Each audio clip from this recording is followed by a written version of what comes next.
So you guys are going into your finale, and things could not be more personal or sadder for Barry. How is he dealing? Is he dealing at this point?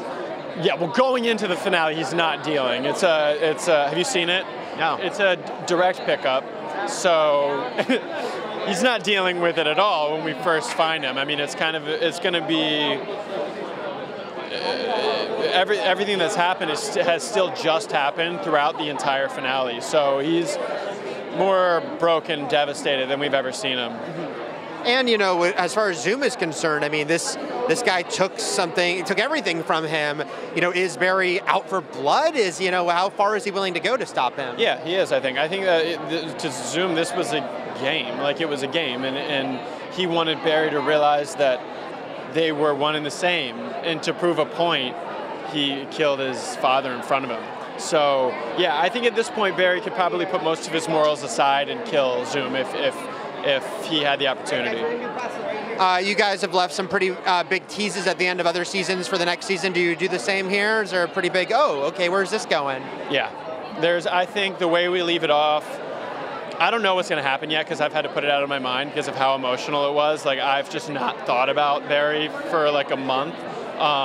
But before Comic-Con, I'll meet up with him, figure out what's going to happen season 3, get some deets. Have some coffee with Barry? Yeah, exactly. We'll be on better terms come Comic-Con. But right now, we're not talking to each other. But I think going into season 3, because of a decision that's made and where Barry's at, obviously Barry will be very vulnerable, but I think the timeline will also be in kind of a vulnerable state.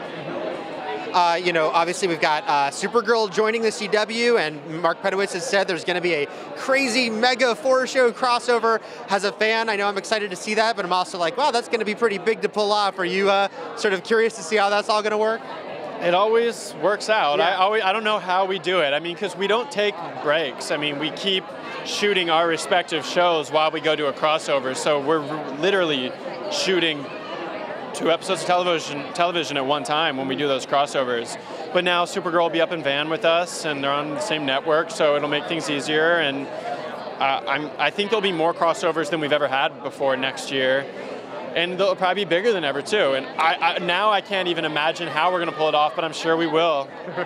The fan reaction was so strong to the episode of Supergirl you were on. Was that great to see how just people were looking forward to it, but that it did deliver on that, and that people loved seeing those characters together? Yeah, it was really cool. I mean, we all hoped that it would do well. I think it did better than we even expected, to be honest. And I had a feeling that Melissa and I would have fun and have good chemistry, and it was the case. And yeah, we had a good time on set together, and that always shows on screen if it's genuine. So yeah, I think, and those 2 characters work really well together.